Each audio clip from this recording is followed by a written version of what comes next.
제23장 그리스도의 의를 옷 입음.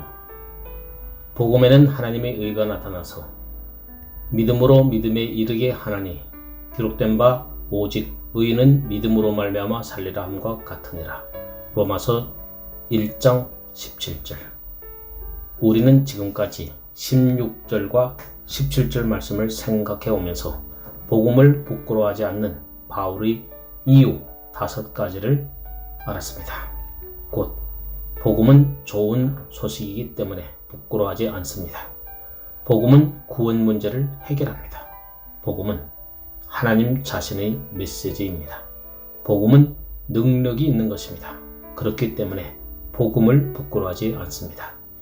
이 유효하고 효력적인 메시지는 모든 사람들, 유대인과 헬라인 모두에게 해당되는 복음입니다. 5가지 이유를 생각해 보았으니 이제 사도가 복음을 부끄러워하지 않는 이유로 말하는 6번째 이유를 생각해 보기로 합시다. 그것이 17절에서 나오고 있습니다.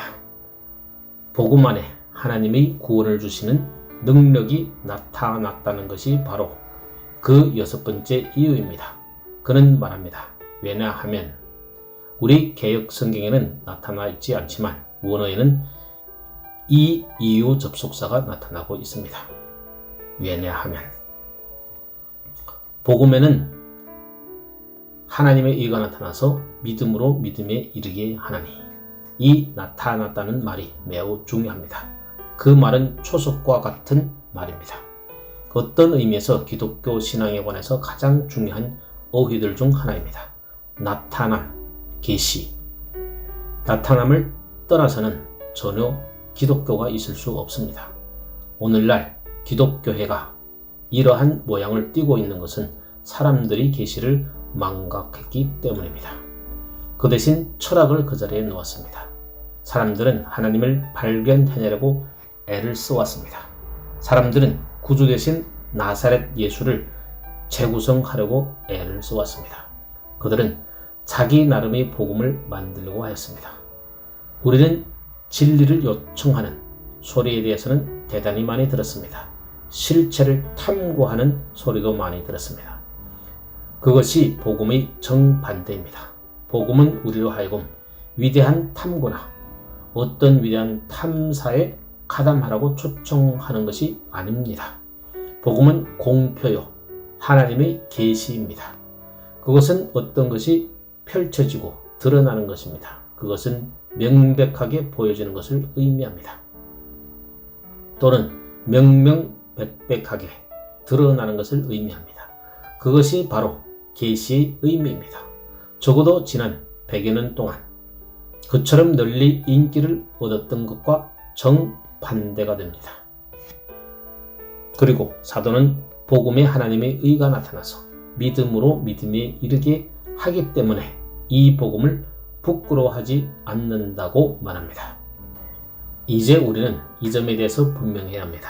왜냐하면 예수 그리스도의 복음이 의에 대한 하나님의 방식의 나타남이라고 말할 때 이것이 과거에는 전혀 알려지지 않았던 것으로 그렇게 해석해서는 안 되기 때문입니다. 어떤 사람들은 주 예수 그리스도가 탄생한 이후 신약시대가 열리기까지는 복음에 대해서는 하나도 알려지지 않았다고 주장하려는 경향이 있습니다. 구약 성경에는 복음이 전혀 나타나지 않았다는 것입니다.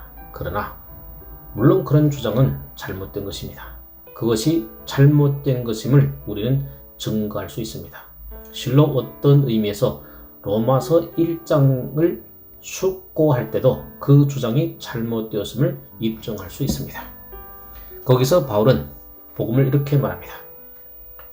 예수 그리스도의 종 바울은 사도로 부르심을 받아 하나님이 복음을 위하여 택정함을 입었으니 그런 다음에 괄호 이 복음은 하나님이 선지자들로 말미암아 그의 아들에 관하여 성경에 미리 약속하신 것이라.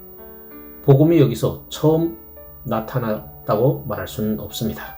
그렇지 않습니다. 그러나 이 진술을 실증하기 위해서 또 다른 증거를 보아도 됩니다. 바울은 바로 이 로마서 1장 17절 끝에서 계속 이렇게 말하고 있기 때문입니다. 복음에는 하나님의 의가 나타나서 믿음으로 믿음에 이르게 하나니 기록된다. 그런 다음에 하박국 2장에 나오는 말씀을 인용합니다. 기록된 바 오직 의인은 믿음으로 말미암아 살리라 함과 같으니라. 그러므로서 전에는 전혀 알려지지 않았던 절대적으로 새로운 것이 아니라는 것을 보여주고 있습니다. 3장 21절에서 그 점을 다시 한번 분명히 지적합니다. 이제 율법 외에 하나님의 한 의가 나타났으니 율법과 선지자들에게 증거를 받은 것이라. 그것은 율법과 선지자들이 증거를 받았습니다. 그러나 어떤 의미에서 그것이 이제는 분명히 드러나고 있습니다. 다시 4장에 이르게 되면 사도가 그 4장 전체를 할애하여 이 복음이 아브라함 시대에도 알려졌다는 것을 말하고 있음을 발견할 것입니다. 바로 그것이 아브라함을 의롭다 하신 하나님이 방식이었다는 것입니다. 그러므로 우리는 최소한 아브라함 때까지 거슬러 올라가도 복음을 발견하게 됩니다. 우리 주시오 구주 되신 예수 그리스도께서 진술하시는 것을 또한 우리는 기억하고 있습니다. 너희 조상 아브라함은 나이 때에 볼 것을 즐거워하다가 보고 기뻐하셨느니라. 아브라함은 그것을 분명히는 보지 못했습니다. 그러나 그것을 보고 즐거워하였습니다. 그러므로 그것은 절대로 새로운 것이라거나 전적으로 전에는 알려지지 않았던 것이라고 말해서는 안 됩니다. 사도가 그 점에 대해서 너무 관심을 가진 나머지 그것을 로마서 16장 25절과 26절에서 다시 말합니다.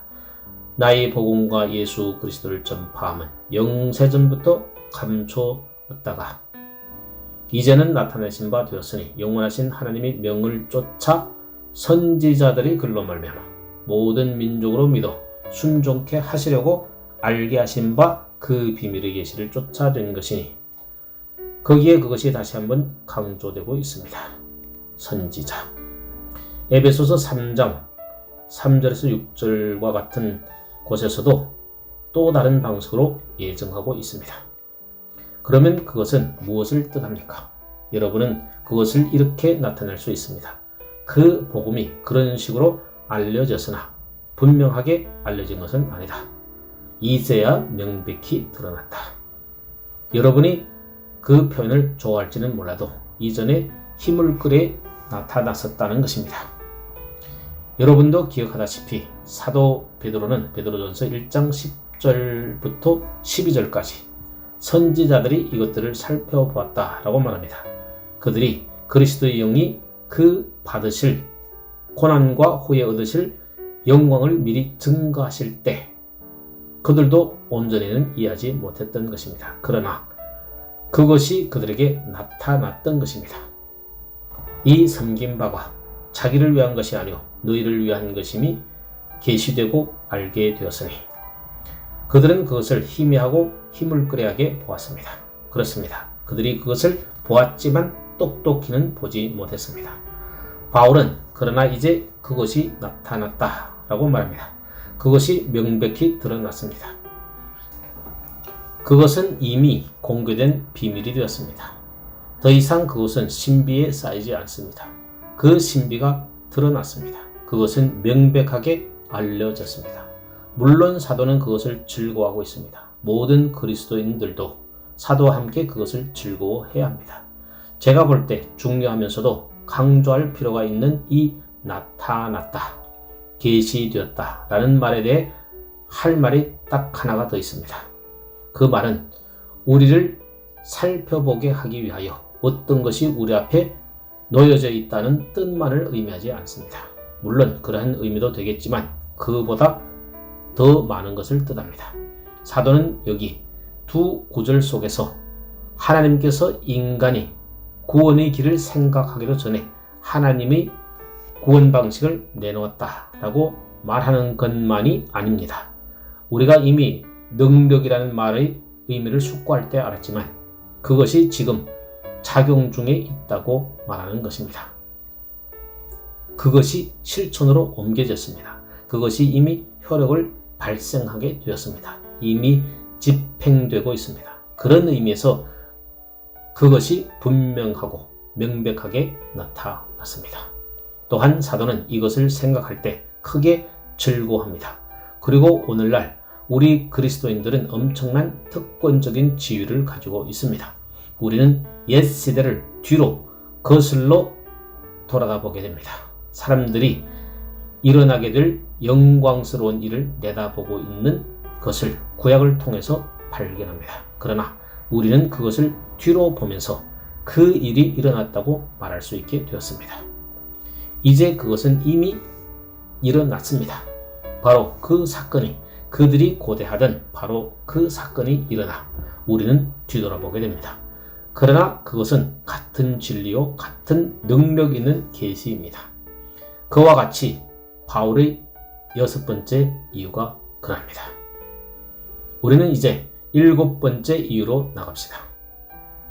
복음을 부끄러워하지 않는 7번째 이유는 계시 내용입니다. 이 내용은 무엇입니까? 그것은 하나님의 의입니다. 복음에는 하나님의 의가 나타나서 많은 방면에서 이 표현은 서신 전체를 이해하는 열쇠와 같은 표현입니다. 분명히 두 구절을 푸는 열쇠와 같은 표현이기도 합니다. 제가 말씀드렸듯이 사도의 전체 논증, 곧 이 서신을 줄곧 관통하여 흐르는 사도의 논증을 이해하는 데 있어서 열쇠와 같은 표현이기도 합니다. 실로 사도의 다른 서신들에서 행하는 그의 논증을 이해하는 데에도 열쇠의 작용을 합니다. 어떤 의미에서 그것은 기독교 신앙을 푸는 열쇠요, 기독교 메시지 핵심입니다. 그리고 우리는 이 표현을 다룰 때마다 반드시 마틴 루터가 진정한 그리스도인이 되게 된 경우를 생각하게 됩니다. 그가 바로 이 표현을 이행하게 되었을 때 참된 그리스도인이 되었던 것입니다. 그 억구는 실로 프로테스탄트 종교 계획을 산출했던 억구이기도 합니다. 그러니 어떤 의미에서 우리는 이렇게 말할 수 있습니다. 우리 프로테스탄트들이 이 로마서 1장 17절을 진정으로 이해하지 못한다면 프로테스탄트라는 명칭을 사용할 자격이 없다고 말입니다. 실로 그렇게 되면 우리가 정말 그리스도인인지 의문스럽기조차 합니다. 성경 전체에서 이 17절처럼 더 사화를 좌우하는 구절은 없습니다. 그러면 하나님의 의라고 말할 때 바울은 무엇을 뜻합니까? 왜냐하면 복음에는 하나님의 의가 나타나서 그 질문에 답변하기 위하여 먼저 부정적인 국면부터 시작해 봅시다. 이 표현은 하나님의 인격의 속성으로서의 의를 뜻하지 않습니다. 하나님이 성품에 속한 의를 뜻하지 않는다는 말입니다. 때로 하나님의 의라는 표현이 그런 식으로 사용되기도 합니다. 여러분이 하나님의 속성들을 생각할 때 의의 속성도 포함시켜야 합니다. 하나님께서 행하시는 일은 다 의롭습니다. 그러므로 하나님으로서 가진 성품의 속성들 중 하나가 그의 영구하고 영원한 의입니다. 의. 그러나 제가 제안하는 바는, 매우 강하게 역설하는 바는 이 시점에서 그 표현은 그것이 아니라는 것입니다.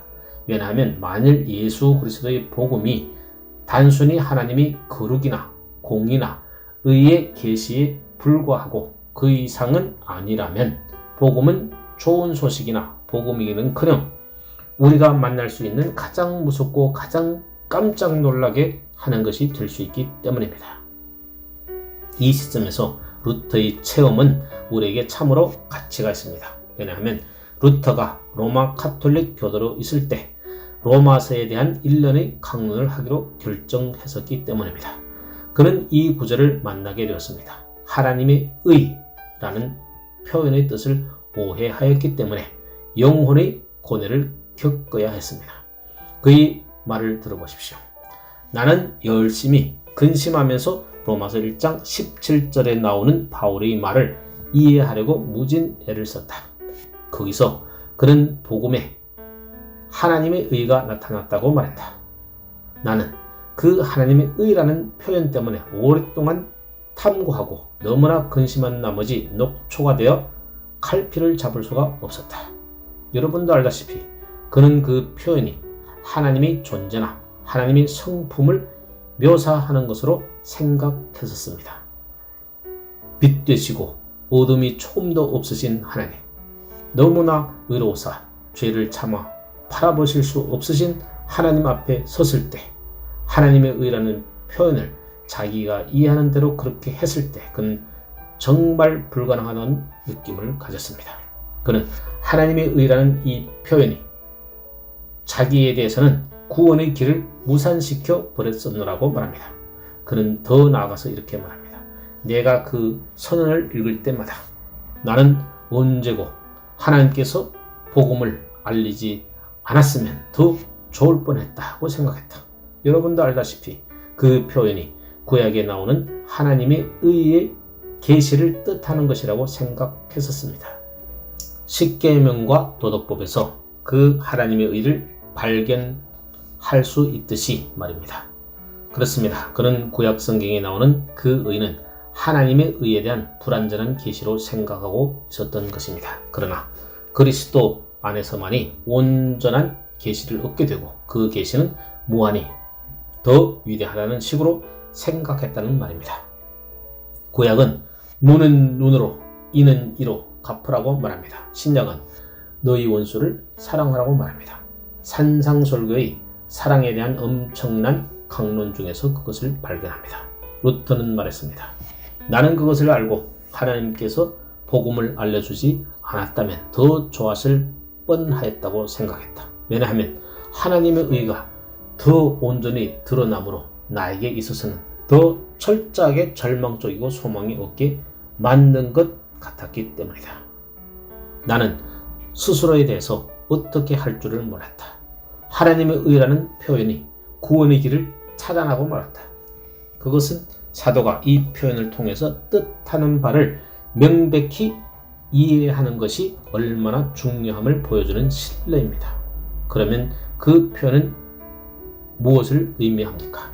그것은 하나님께로부터 온 의, 하나님을 만족시키는 의를 뜻합니다. 우리는 그것을 이렇게 접근해 봅시다. 무엇이 의입니까? 의. 제가 하나님의 성품에 속한 한 속성으로서의 의에 대해서 말해온 것에 비추어 보면 그 의는 필연적으로 하나님을 순종하고 하나님의 율법을 지키고 하나님의 요구에 부응하는 것이라는 뜻입니다. 의는 하나님께 연락될 만한 것입니다. 하나님 보시기에 좋은 것입니다. 그러므로 사람 안에 있는 의는 사람이 하나님의 요구와 하나님의 요청을 만족시킬 수 있다는 것을 뜻해야 합니다. 그것은 사람이 하나님 앞에서 연락될 만하도록 자신을 다룬다는 뜻입니다. 사람이 하나님의 인정을 받을 정도로 행한다는 의미입니다. 또한 사람이 지금 하나님 자신을 닮아 있어 하나님께 연락될 만하다는 뜻입니다. 그것이 바로 의입니다. 의라는 말의 뜻입니다. 복음을 즐거워하는 것은 사람을 위해서 하나님의 의가 나타났기 때문입니다. 바로 사도는 여기서 그것을 말하고 있습니다. 정말 여기에 엄청난 진술이 있습니다. 우리가 제일 먼저 주목해야 하는 사항은 주 예수 그리스도의 복음은 율법만큼 이에 관련되어 있다는 점입니다. 우리는 그 점에 대해서 절대로 명백해지도록 합시다. 예수 그리스도의 복음은 구약의 경륜 속에서 율법이 언제나 그랬던 것처럼 하나님이 보시기에 사람이 의로움을 계속 주장하는 것입니다. 복음은 율법 외에 어떠한 일을 합니다. 사도는 여기서 그것을 말합니다. 그러나 3장 9절에서 그것을 다시 어떻게 말하는지 들어보십시오. 그는 이 의를 설파하고 난 뒤에 그런즉 우리가 믿음으로 말미암아 율법을 폐하느뇨 라고 말합니다. 그는 이렇게 말하는 셈입니다. 어떤 사람이 내게 이렇게 말할 수 있다. 여기 좀 보시오. 당신은 율법 외에 율법을 떠나서 하나님이 한 의를 전하고 있다고 우리에게 방금 말했소. 그러면 당신은 율법을 폐하는 거요. 당신은 율법이 소용없고 쓸데없다는 뜻으로 말하고 있는 거요. 믿음을 통해서 율법을 기각시켜 버리고 있는 거요. 바울은 그럴 수 없느니라, 도리어 율법을 굳게 세우느니라 라고 대답합니다. 그러니 마치 복음이 말하자면 율법을 창문 밖으로 집어 던지는 것처럼 복음과 율법을 대치시키지 않도록 조심해야 합니다. 절대로 그렇지 않습니다. 복음은 율법을 세웁니다. 여러분은 이 점의 중요성을 아십니까? 만일 우리가 이 점에 대해서 명백하지 않으면 예수 그리스도의 복음이 무엇에 관한 것인지 몰라서 그릇된 개념을 가지게 될 것입니다. 예수 그리스도의 복음이 어떠한 일을 하려고 주어졌습니까? 그것이 성취하려는 것이 무엇입니까? 예수 그리스도의 복음이 단순하게 나에게 사죄를 주고 지옥에 가지 않도록 나를 건져주는 일만 하는 것입니까?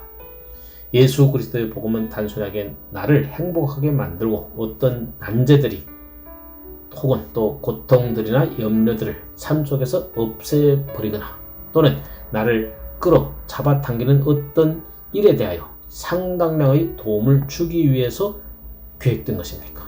물론 그 모든 것이 다 포함된다는 것을 하나님께 감사드립니다. 그러나 복음의 진정한 목적은 그것이 아닙니다.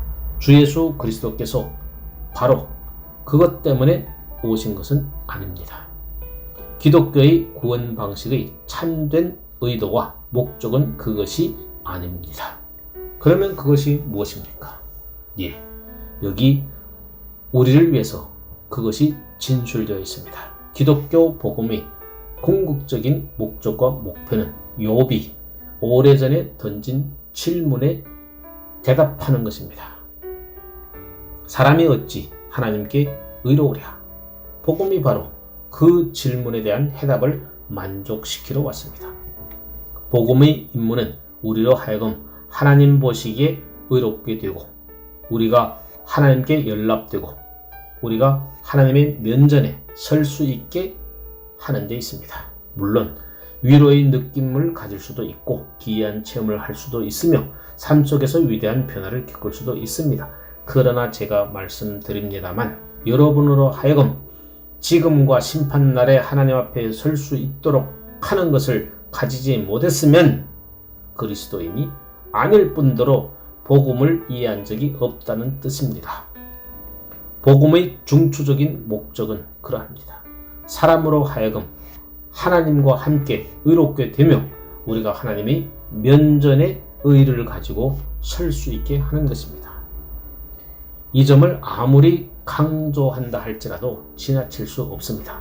제가 볼 때 언제나 교회와 복음 전도가 직면하는 위험들 가운데 하나는 바로 이 점을 차감하지 못하는 데 있다고 생각합니다. 그 결과 거짓된 복음을 전하게 될 뿐만 아니라 피상적인 가짜 회심을 하게 됩니다. 믿음 대신 신앙주의를 낳게 됩니다. 신앙주의. 의에 관해서 진정으로 관심이 없으면서도 자신을 그리스도인으로 인정하는 류의 사람을 만들어냅니다. 그러한 사람들은 더 이상 심판을 두려워하지 않는다고 말합니다. 그들은 용서받았다고 말합니다. 난 용서받았어. 정말 난 용서받았다 라고 말합니다. 그러나 문제는 우리가 하나님을 아느냐, 우리의 구원이 하나님의 면전에 우리를 인도하느냐 하는 것입니다. 그것이 기독교 구원의 목적입니다. 기독교 구원은 율법만큼 의와 깊이 관련되어 있습니다. 기독교 구원은 율법을 피하지 않습니다. 오히려 율법을 세웁니다. 그러나 어떻게 그럽니까? 그것은 한 큰 질문입니다. 물론 사도가 자랑하는 것이 바로 그 점입니다. 사람이 어떻게 하나님께 의로울 수 있습니까? 사람이 하나님께 의로울 수 있기 전에 그는 먼저 율법을 지켜야 합니다. 모든 방면에서 그 율법을 높여야 합니다. 그는 자유로워 율법의 정죄에서 벗어나야 합니다. 또 율법이 위협하는 모든 형벌로부터 벗어나야만 하나님 앞에 의로울 수 있습니다. 어떻게 그런 일이 있을 수 있습니까? 그것이 바로 복음의 전체 영광입니다. 이 때문에 바울은 어느 곳에서나 어느 시간에나 어떤 류의 사람을 만나든지 복음을 전할 채비가 되어 있다는 것입니다. 바울은 복음 안에서 그 문제를 푸는 하나님의 방식이 나타났다고 말합니다. 그 문제를 푸는 하나님의 방식은 하나님께서 친히 우리에게 하나님이 요구하시는 바로 그 의를 제공하셨다는 것입니다. 바로 그것이 복음입니다. 복음은 하나님께로부터 온 한 의를 말합니다. 하나님에 의해서 마련되고 주 예수 그리스도 우리 주로 말미암아 그 안에서 제공된 의에 대해서 말합니다. 그것은 이런 식으로 일어납니다. 주 예수 그리스도께서 우리 대신 완전하게 모든 의미에서 하나님의 율법을 만족시키셨습니다. 그는 여자에게서 나셨습니다. 그리고 율법 아래 나셨습니다. 율법 아래 들어오신 후 율법에 대해 완전한 순종을 드렸습니다. 그는 율법의 1.1획이라도 다 지키셨습니다. 어떤 방면에서도 실패한 적이 없습니다. 그는 완전하고 철저하고 절대적으로 하나님의 율법을 이행하셨습니다. 그뿐만이 아닙니다. 그는 모든 죄와 모든 죄악들에 대해서 선고하는 율법의 모든 형벌을 다 처리하셨습니다. 그는 여러분과 저희 죄책을 스스로 짊어지시고 형벌을 당하셨습니다.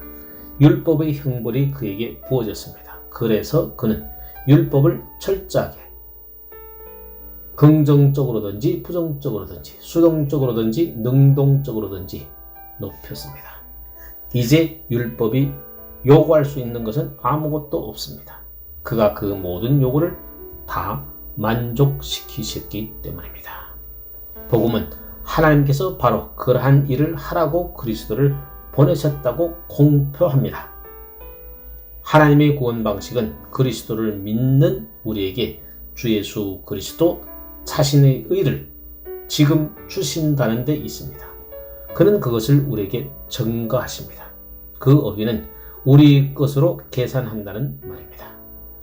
그는 예수 그리스도의 의를 우리 계산서에 써 넣었습니다. 무엇보다 먼저 하나님께서는 우리의 빚을 청산하셨습니다. 왜냐하면 그리스도께서 그 모든 것을 지불하셨기 때문입니다. 그러므로 그 채무가 적혀있는 책이 도말되었고 하나님 편에서 깨끗이 지워졌습니다.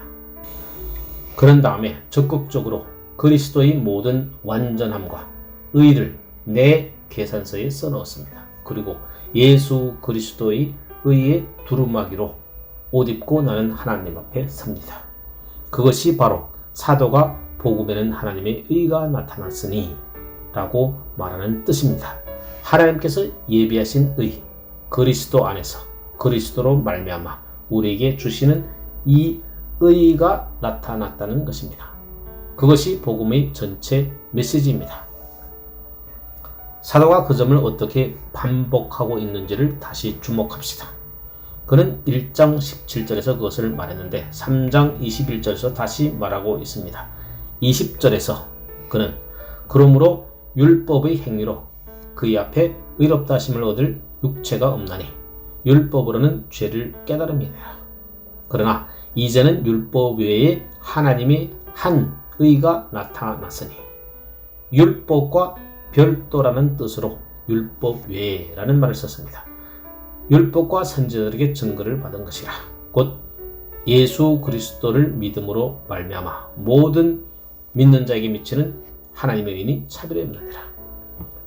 그러나 아마 이 진리에 대한 가장 분명한 진술은 빌립보서 3장 9절에 나오는 진술일 것입니다. 사도는 이 점에 대해서 명백히 말하고 있습니다.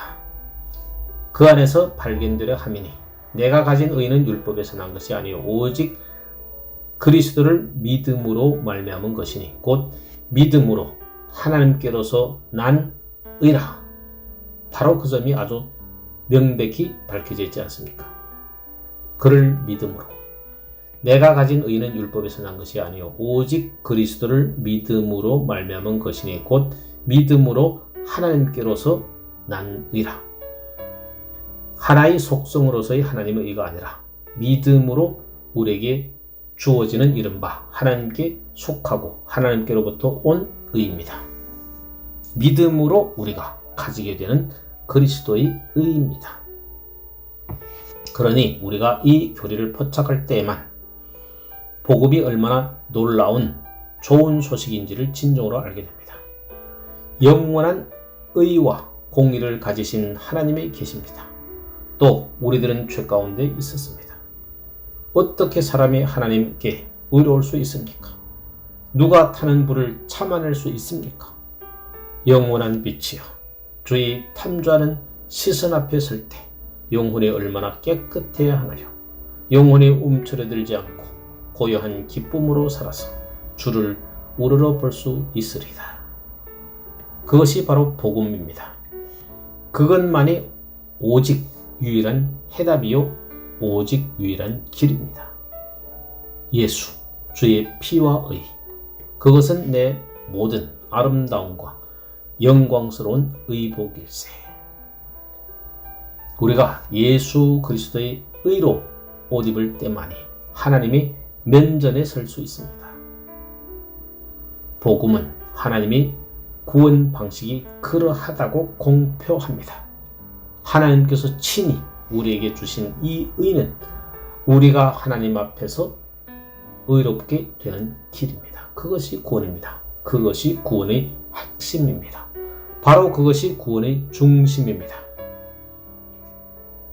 구원의 핵심은 여러분의 느낌이나 저의 느낌이나 또는 이러저러한 체험이 아닙니다.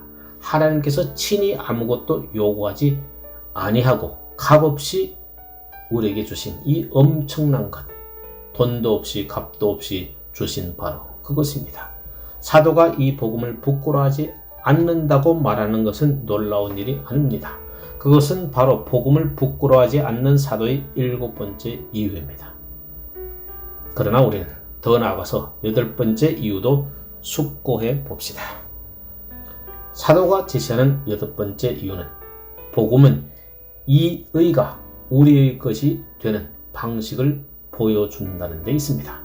어떻게 이 의가 실제로 개인인 나에게 오게 됩니까? 그의 대답인즉 그것이 믿음으로 믿음에 이르는 길을 통해서 온다는 것입니다. 여러분은 이 말의 중요성을 주목해야 합니다. 사도는 이 두 구절의 공간 속에서 4번이나 이 믿음의 개념을 언급합니다.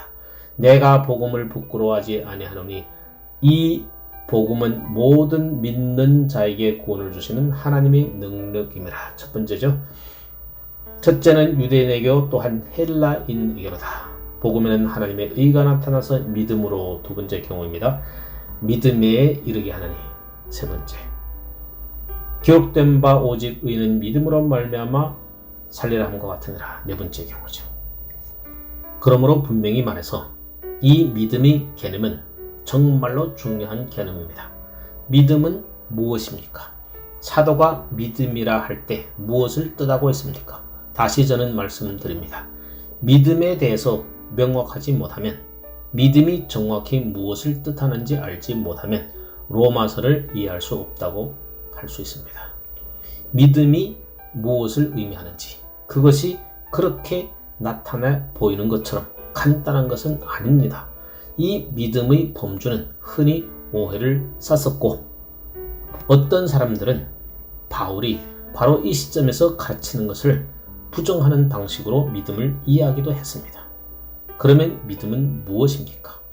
다시 우리는 부정적인 요점들로부터 생각해 보아야 합니다. 믿음은 모든 사람들에게 있는 것이 아닙니다. 그것은 전체 인류가 다 지니고 있는 어떤 주관적인 소유가 아닙니다. 흔히 그런 식으로 말하고들 있습니다. 여러분은 여러 번 그러한 설명을 대했을 것입니다. 저도 그와 같이 표현되는 것을 들은 적이 여러 번 있습니다. 사람들은 이렇게 말하죠. 이 구원의 전체 문제는 매우 간단하다. 어느 사람도 믿음의 개념 때문에 넘어져서는 안 된다. 아니, 여러분의 삶 전체가 믿음의 삶이다. 버스를 타고 밤에 집으로 돌아갈 때 즉시 믿음을 행사하고 있는 것이다. 운전수를 믿고 길을 운전해가는 다른 차들이 운전수들을 믿는 것이다. 또는 여러분이 기차를 타고도 물론 마찬가지다. 기차 좌석에 앉았을 때 벌써 믿음을 행사하고 있는 것이다. 그 기관사를 믿고 브레이크를 믿는 것이다. 삶 전체가 믿음으로 행해지는 것이다. 빵과 버터를 먹을 때도 마찬가지다. 빵을 믿고 또 빵을 배달해주는 사람을 믿는 것이다. 제가 볼 때 그것은 철저하고 완전하게 잘못되었을 뿐만 아니라 참으로 우스꽝스럽기 짝이 없습니다. 신약 성경이 말하는 그 믿음은 그런 것이 아닙니다. 실로 그런 것이 믿음이라고 저는 인정할 수 없습니다. 여러분이 기차를 탈 때 그 기차 기관사를 믿는 믿음을 행사하고 있는 것이 아닙니다. 여러분은 다만 수학적 확률 법칙이라고 불리우는 것을 실행하고 있을 따름입니다. 그것은 무슨 뜻입니까? 여러분은 아주 의식적으로 여러분 자신에게 이렇게 말하고 있다는 뜻입니다. 그렇지. 수천 수백만의 사람들이 매일 같은 일을 하고 있고 모든 일은 잘 되어간다. 사람들이 정상적으로 그렇게 예행하고 있지. 나도 역시 정상적으로 예행할 거야. 여러분은 전혀 생각조차 않습니다. 또는 여러분이 어떤 이유를 말하기 시작한다면 그런 식으로 말해야 할 것입니다. 수학적인 확률의 법칙입니다. 어떤 일이 잘못되어 나갈 확률은 100만 분의 1입니다. 또는 그 수치가 어떠하든지 그런 식으로 표현하는 것을 말합니다. 여러분은 어떤 일반적인 가정 위에서 행동하고 있는 것입니다. 그것은 믿음이 아닙니다. 믿음은 언제나 이지적인 것이고 믿음이 행해지는 것이 무엇인지를 알기 때문입니다. 믿음은 무의식적이거나 또는 희미한 무엇이 아닙니다. 그것은 거대한 행동입니다. 우리는 이미 그 믿음을 믿음의 순종으로 규정한 바 있습니다. 정말 그런 확률과 같은 식으로 믿음을 말하지는 마십시오. 믿음이란 그저 어떤 가정 위에서 행동하는 것이나 모든 것이 의례 잘 되겠지라고 여기는 것이 아닙니다. 이때도 모든 것이 잘 되겠지. 음식을 잘못 먹거나 여행을 잘못하게 되는 그런 재수 없는 100만 번째 되는 사람은 내가 아니겠지. 그런 식으로 생각하는 것, 그것은 믿음이 아닙니다. 그것은 묘사할 가치조차도 없습니다. 그것은 말로 들먹거릴 가치도 없습니다. 성경이 믿음에 대하여 말할 때 그것은 어떤 특별하고 새로운 것을 말하고 있는 것입니다. 너희가 그 은혜를 인하여 믿음으로 말미암아 구원을 얻었나니 이것이 너희에게서 난 것이 아니요 하나님의 선물이라. 성경은 믿음이 모든 사람들의 것이라고 말하지 않습니다. 그리스도 안에서만 발견되는 것입니다. 그 특별한 것을 통해서 하나님께서는 이 자기 의를 신자에게 전달하십니다. 다른 어느 누구에도 전달하지 않습니다. 믿음은 고유하고 특별한 성질로서 그리스도의 사람들에게만 속한 것입니다. 자, 바로 그 점이 믿음으로 믿음에 이르게 하나니라는 이 진술과 관련하여 지적해야 하는 첫 번째 요점입니다. 우리가 지적해야 하는 두 번째 요점은 이러합니다. 이 시점에서 더 잘 번역한다면 이렇게 하면 될 것입니다. 복음에는 믿음으로 믿음에 이르게 함을 통해서 나타내진 하나님의 의가 있다. 좀 더 낮게 번역한다면 이렇게도 할 수 있습니다. 왜냐하면 복음에는 믿음으로 믿음에 이르게 함으로 말미암은 하나님의 의가 나타났다. 자, 잠시만 기다려 주십시오. 믿음으로라는 이 표현에 대해서 우리가 명확히 알아봅시다. 그것이 무슨 뜻입니까? 그 말은 믿음이 구원의 조건이라는 뜻이 아닙니다. 우리는 믿음이 우리 구원을 결정한다는 뜻도 아닙니다. 또 믿음이 우리가 구원받을 조건으로 요구되는 것이라는 뜻도 아닙니다. 둘째로 하나님께서 우리에게 하시는 더 가벼운 요구와 같은 종류의 믿음이라는 뜻도 아닙니다. 제가 더 가볍다는 말을 하는 것은 율법보다 더 가볍다는 것을 뜻하고 있습니다. 그런 식으로 믿음을 나타낸 적이 얼마나 흔합니까? 사람들은 말합니다. 우리는 얼마나 놀라운 특권을 받았는가? 지금 우리가 살아가고 있다는 것은 얼마나 놀라운 것인가? 옛 경륜날에서 하나님께서는 사람들에게 율법을 요구하셨다. 하나님께서는 그들에게 이것저것 지키라. 그래하면 그것이 너희를 구원하리라 라고 말씀하셨다. 너희는 그것을 지켜야 한다. 그렇지 않으면 너희는 구원받지 못할 것이다. 그런 식으로 하나님께서 말씀하셨다. 그들은 율법의 요구를 받았다. 그러나 지금은 그렇지 않다. 지금은 새로운 경륜의 시대이다. 하나님께서는 더 이상 율법에 대해서 말씀하지 아니하신다. 다만 내 아들을 믿겠는가? 내 아들을 믿을 것인가? 믿지 않을 것인가? 율법을 지키는 것보다 얼마나 더 쉬운가? 율법을 지키는 것보다 그리스도를 믿는 것이 얼마나 더 쉬운가? 그런 식으로 그들은 말합니다. 그래서 그들은 믿음을 옛 율법보다 더 쉽고 단순한 새 율법과 같은 것이라고 생각합니다. 그러나 여러분은 이미 의라는 말을 숙고하면서 보았듯이 그것은 절대 불가능하다는 것을 알았습니다. 왜냐하면 그러한 입장은 율법이 완전히 다 없어졌다는 개념을 기초로 한 것이기 때문입니다. 또한 그 입장은 복음이 구원을 얻기에 더 쉬운 방식을 우리에게 제공함으로써 율법을 폐했다는 개념을 기초하고 있기 때문에 전적으로 안 되는 소리입니다. 하나님께서 마치 이렇게 말씀하신 것 같은 식으로 생각하는 것에 지나지 않습니다.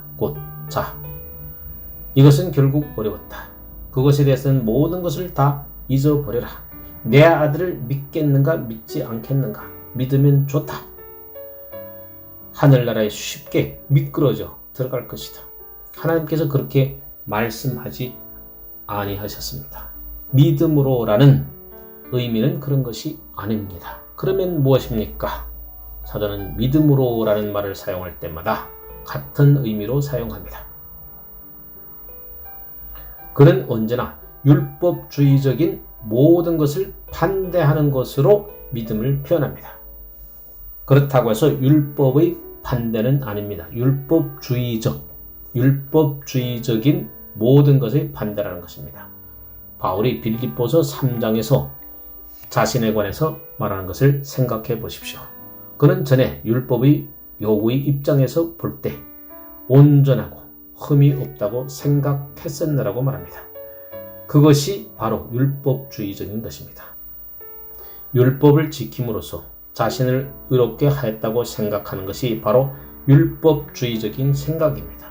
그런데 믿음은 그 정반대입니다. 믿음은 사람 안에 있는 어떤 공로적인 모든 것과 상충됩니다. 믿음은 내 공로면 충분하다고 말하도록 하는 사람 속에 있는 모든 성향을 부정하고 기각합니다. 사실 참된 믿음의 가치를 밝히려면 자기에게 가치가 있다고 생각되는 모든 것을 다 배제시켜야 합니다. 그래서 만일 여러분이 믿음이라고 부르는 것이 여러분의 삶 속에서 여러분이 생각하고 있는 이른바 모든 자신의 가치의식을 다 몰아내지 못했다면 믿음을 가진 것이 아닙니다. 그러나 저는 그것을 이와 같이 표현하고 싶습니다. 주 예수 그리스도를 믿는 우리의 믿음은 우리 자신의 의가 아닙니다. 우리의 믿음이 우리의 의를 구성하는 것이 아닙니다. 믿음은 단순히 우리의 의를 구성하는 도구에 불과합니다. 다시 그것을 이렇게 나타냅니다. 우리의 믿음이 우리를 의롭다 하지 않습니다. 만일 그런 식으로 말하기 시작한다면 믿음을 공로로 돌려버리는 것이 됩니다. 나는 내 믿음 때문에 의롭다함을 얻었다. 날 의롭다한 것은 내 믿음이다. 그렇게 하면 즉시 여러분은 자랑할 것을 가지게 됩니다. 다른 사람은 믿음을 가지지 못했는데 나는 믿음을 가졌다. 내 믿음이 나를 구원했다. 그런 식으로 말하게 된다는 말입니다.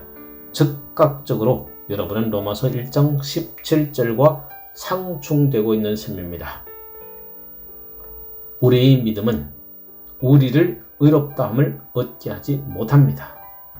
우리를 의롭다 하심을 얻게 하는 것은 예수 그리스도의 의입니다. 다른 어떤 것도 그렇게 하지 못합니다. 예수, 주의 피와 의, 그것은 내 아름다움과 내 영광스러운 의복일세. 내 믿음이 그렇게 한 것은 아닙니다. 5. 하나님께서 믿음을 공로로 돌리지 못하도록 우리를 붙잡아 주시기를 간절히 바랍니다. 우리의 믿음으로 우리 자신을 의롭다함을 얻게 하려고 노력하지 말게 하소서. 우리는 절대 그렇게 해서는 안 됩니다. 내가 의롭다함을 받은 것은 그리스도 때문입니다. 나를 바르게 해주는 것은 그의 의입니다. 그런데 그 의가 믿음으로 말미암아 나에게 미칩니다. 믿음은 도구요 통로입니다. 이 그리스도의 의가 나에게 주어지는 통로라는 말입니다. 통로. 그 통로를 통해서 나는 그 의를 받아들입니다. 여러분은 바울이 믿음에서 믿음으로 라고 말하는 것을 주목해야 합니다. 저는 이미 그것을 다음과 같이 번역한 바 있습니다. 믿음에서 믿음으로. 그래서 복음이 나타내는 것은 믿음에서 믿음으로 말미암은 하나님의 의입니다. 다른 말로 해서 사도가 강조하고 있는 것은 구원이 믿음으로 말미암아 하나님의 의의 방식을 따른 것이라는 것입니다. 율법을 지킴으로써 얻어지는 의나 어떤 인간적인 노력이나 활동에 의해서 얻어지는 의가 아니라는 것입니다. 물론 그것을 믿음으로 부를 수 있다 하더라도 말입니다.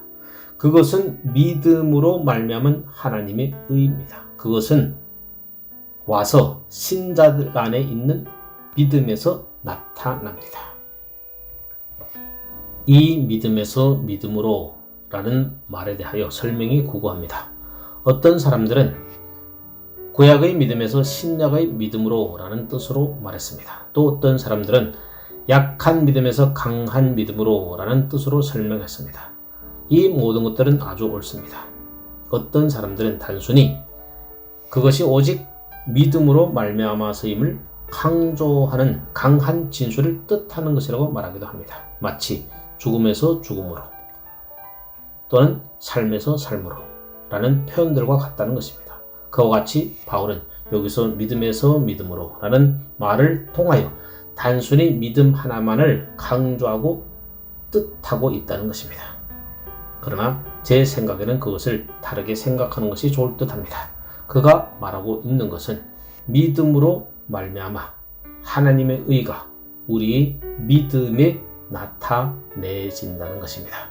그것을 아는 것은 믿음을 가진 사람만이 가능합니다.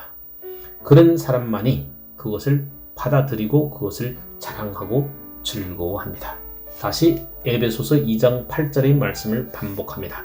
너희가 그 은혜를 인하여 믿음으로 말미암아 구원을 얻었나니 이것이 너희에게서 난 것이 아니요 하나님의 선물이라. 육에 속한 사람은 하나님의 성령의 일을 받지 아니하나니 저에게는 미련하게 보임이요 또 깨닫지도 못하나니. 우리가 세상의 영을 받지 아니하고 오직 하나님께로 온 영을 받았으니 이는 우리로 하여금 하나님께서 우리에게 은혜로 주신 것들을 알게 하려 하심이라. 고린도전서 2장 12절 14절. 다시 주 예수 그리스도의 말씀을 들어보십시오. 그때 예수께서 대답하여 가라사대 천지의 주제이신 아버지여 이것을 지혜롭고 슬기 있는 자들에게는 숨기시고 어린 아이들에게는 나타내심을 감사하나이다. 옳소이다. 이렇게 된 것이 아버지의 뜻이니이다. 마태복음 11장 25절에서 26절. 그렇습니다. 믿음의 선물을 가진 사람만이 믿음으로 말미암은 예수 그리스도의 의를 보고 그것을 받아들이고 즐거워합니다. 그런 사람은 그것만을 즐거워합니다. 끝으로 사도는 계속해서 이 모든 것은 사실상 새로운 어떤 것이 아니라고 말합니다. 기록된 바 오직 의인은 믿음으로 말미암아 살리라 함과 같으니라. 그 얼마나 중요한 진술입니까? 그 억구는 마틴 루터를 해방시킨 놀라운 억구였습니다. 그 자신이 우리에게 그것을 말합니다. 하나님의 의라는 표현은 그를 넘어지게 하는 것이었습니다. 그는 그것을 하나님의 의에 대한 추상적인 개념이라고 불렀습니다. 그는 그것을 도저히 이해할 수 없었습니다. 그러나 갑자기 이 의인은 믿음으로 말미암아 살리라는 구절에 이르게 되었을 때 그는 이렇게 말했습니다. 그러한 것이 결국에 있었구나. 의로운 사람, 의인, 추상적인 의가 있지만 여기서는 구체적인 의가 나타나있구나. 그런 다음에 그는 이렇게 말합니다. 이것이 무엇이냐? 갑자기 그는 그것을 알았습니다. 율법과 믿음 사이 온전한 차이가 그것임을 알았습니다. 그는 율법에 따라서 의를 이루려고 노력해 왔었습니다. 그러나 거기에는 자기를 절대적으로 넘어지게 하는 거침돌이 있었습니다. 이 하나님의 의입니다. 그러나 이제 그는 알기 시작했습니다. 어떻게 이 사람들이 의로웠는가? 그것은 믿음으로 말미암은 의구나. 그러니 그 하나님의 의라는 말은 하나님의 속성을 뜻하는 것이 아니구나. 그것은 하나님께서 주신 의구나. 하나님께서 믿음을 향하여 주신 의라는 것입니다. 루터의 전체 생활은 혁명적으로 변화되었습니다. 그는 추상적이고 구체적인 것을 동시에 다 알게 되었습니다. 그는 이렇게 그것을 나타냅니다. 내가 그 차이를 알았을 때, 곧 율법과 복음이 별개라는 것을 알게 되었을 때 나는 벽을 허물었다. 그는 자기를 더 이상 가지 못하게 붙잡았던 장벽을 허물고 뚫고 지나갔습니다. 그런 다음에 그는 계속해서 말합니다. 내가 이전에 하나님의 의라는 표현을 미워한 것만큼 이제는 그 표현을 가장 사랑하고 위안을 주는 말씀으로 여기기 시작했다. 그래서 바울의 이 표현은 정말 내게 있어서는 낙원으로 들어가는 문과 같이 되었다. 그것은 놀라운 깨달음입니다. 얼마나 놀라운 변화입니까? 비참하고 곤고하고 불행한 수도사, 금식도 하고 땀도 흘리고 기도도 많이 하면서 그러한 것들을 다 해보았지만 더욱더 실패를 의식했던 사람, 그 사람이 그 비참하고 곤고하고 불행한 사람으로부터 종교 개혁의 선봉장이 되었습니다. 그리고 영광스러운 복음 설교자가 되었으며 하나님의 자녀의 영광스러운 자유를 기뻐하는 사람이 되었습니다. 로마서 1장 17절의 이해를 통해서 그러한 일이 그에게 일어났습니다.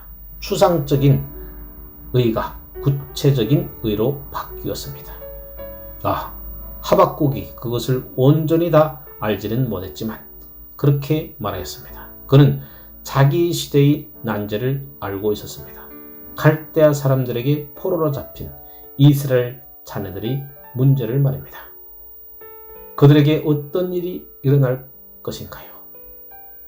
그들이 멸절될까요? 그것이 끝일까요? 아닙니다. 의인은 믿음으로 말미암아 살리라. 그것을 더 낮게 번역한다면 이렇습니다. 믿음으로 말미암은 의 또는 믿음으로 말미암은 정의자가 살리라. 다른 말로 해서 믿음으로 말미암아 의로운 자들이 살겠다는 것입니다. 많은 사람들이 그들을 죽음에 넘길 수도 있습니다. 그러나 그들은 여전히 하나님과 바른 관계에 있습니다. 그는 영원토록 삶을 영유할 것입니다. 그것이 기본적인 원리입니다. 의인은 믿음으로 말미암아 살 것입니다. 그것은 하나님께 속해 있습니다. 그리스도 예수, 우리 주 안에 있는 하나님이 사랑해서 그들을 끝내 분리해낼 것은 하나도 없습니다. 바울이 그것을 로마서 1장 17절에서 뿐만 아니라 갈라디아서 3장 11절에서 인용하는 것은 놀라운 일이 아닙니다. 히브리서 기자도 히브리서 10장 38절에서 그것을 인용하고 있습니다. 이보다 더욱 사화를 좌우하는 진술이 없습니다. 의인은 믿음으로 말미암아 살리라. 우리는 하나님께서 의롭다 하심을 얻었기 때문에 영원히 구원받습니다. 내가 확신하노니 사망이나 생명이나 천사들이나 권세자들이나 현재일이나 장래일이나 능력이나 높음이나 깊음이나 다른 아무 피조물이라도 우리를 우리 주 그리스도 예수 안에 있는 하나님의 사랑에서 끊을 수 없으리라. 내가 하나님께 의롭다 하심을 얻었은즉 나는 영원토록 의롭다 함을 얻은 자입니다. 어떠한 것도 어느 사람도 그것을 결코 바꿀 수 없습니다. 아멘.